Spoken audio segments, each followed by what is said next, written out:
I don't think it's nice you laughing.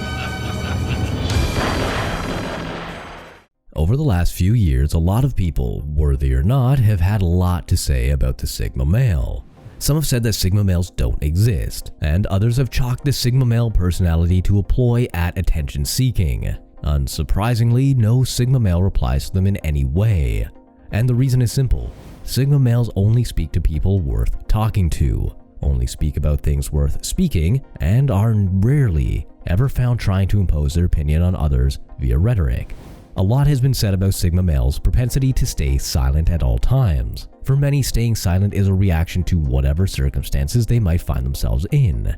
However, for Sigma males, staying silent is the action. It's the natural state of things. And that's the same for A Man with No Name, a character played by Clint Eastwood in the 1970s Western action Dollars Trilogy. There are many things A Man with No Name is recognizable for. There's his tan cowboy boots, his brown hat, and his fondness for cigars. And the fact that he doesn't speak much, just like a Sigma male.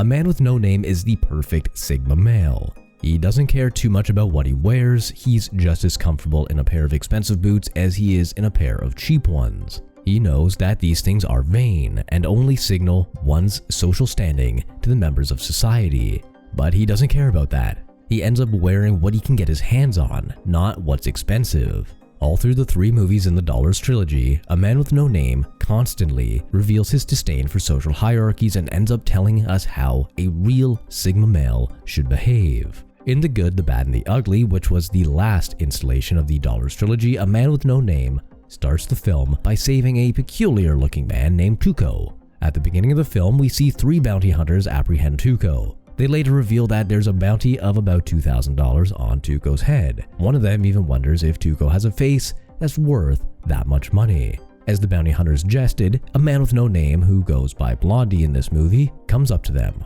He speaks in a low voice that is filled with authority. He's so self-assured that even the bounty hunters that were laughing a moment before begin to get scared and suddenly become cautious.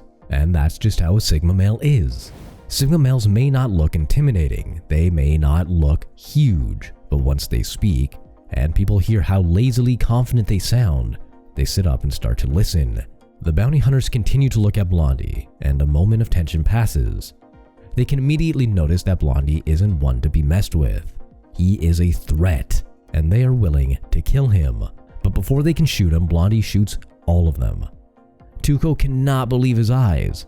He thinks he's been saved, and he'll now be free to continue his banditry. But he's wrong. He tries to grab a gun off the floor, presumably to shoot Blondie, but Blondie quickly steps on the gun to prevent that. It's clear that Tuco plans on shooting Blondie, but the latter is quick enough to stop that from happening. Instead of introducing himself or going on a long monologue about himself, Blondie simply asks Tuco one important question. He asks him how much money he's worth now. That sentence alone tells Tuco and us everything we need to know. Now we know that Blondie didn't save Tuco because he has a heart of gold. Instead, he merely saved him because he wanted the bounty for himself. That's yet another trait by the Sigma male that A Man with No Name has displayed here. Instead of going into a grand rhetoric about his plans, Blondie simply goes in, does what he needs to do, and gets out. He doesn't argue, he doesn't make a lot of noise, and he doesn't make a fuss. He just does what he has to do with minimum argument about it, just like a Sigma male. One way to figure out who is and who isn't a Sigma male is to look at the way they carry themselves when it comes to accomplishing a task. Are they given to loud and senseless proclamations that serve no purpose? Are they given to needless nagging? The answers to those questions will give you the answer you need. In the movie The Good, the Bad, and the Ugly, A Man with No Name, who is called Blondie by the bandit Tuco, runs into trouble with a nasty fellow named Angel Eyes. Angel Eyes is a mercenary who does all manner of terrible things, and makes sure everyone learns of it. In this scene, Angel Eyes sends his men to attack Tuco and Blondie and fully expects them to succeed. However, they don't. The reason is simple. Blondie might not look like much and might not talk like much, but he's extremely competent, just like all Sigma males. It isn't enough to just be a silent fellow who doesn't care about social hierarchies. Sigma males are also extremely competent. It's not enough to be self-assured. There must also be something you are self-assured about. That's the only way to be a Sigma male. Throughout this scene, we see Blondie's competence at work.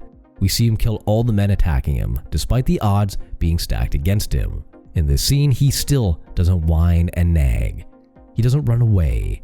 He faces his adversaries head on and shows them what he's made of, just like a Sigma male would.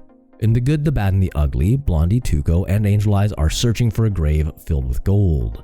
Tuco knows where the cemetery is and Blondie knows what the name is written on the grave. In this scene, we see Tuco digging the grave of Ark Stanton, which is the name Blondie gave to him. As Tuco is digging, Blondie stands beside him, looking at him. Suddenly, Angel Eyes enters the picture and points a gun at Tuco. He tells Tuco and Blondie to continue digging, but Blondie ignores him. He lights up his cigarette and then tells Angel Eyes that if he kills him, he'll never get the gold because Tuco is digging at an empty grave. And just at that moment, he opens the grave to reveal the fact that it is indeed empty. Just at that moment, Tuco accuses Blondie of deceiving him, and Blondie says something that every Sigma male can relate to. He asks very pointedly whether Tuco is ever worthy of being trusted. Sigma males live very lonely lives. Not only because they don't speak and hardly draw attention to themselves, they also live lonely lives because they don't trust other people. Sigma males are very skeptical of people because they understand that no one is altruistic. Whatever people do, for ill or for good, is often done to fulfill their interests. Even when they perform seemingly selfless acts, it's because they have some emotional fulfillment to be gained from performing that act. Sigma males understand this fact, and they have no qualms about it. They know that in life there are no permanent friends, only permanent interests, and sometimes not even that. Yes, it does lead to a life of loneliness, but it also leads to a life free from disappointment and betrayal, as you can only be betrayed by people that you trust.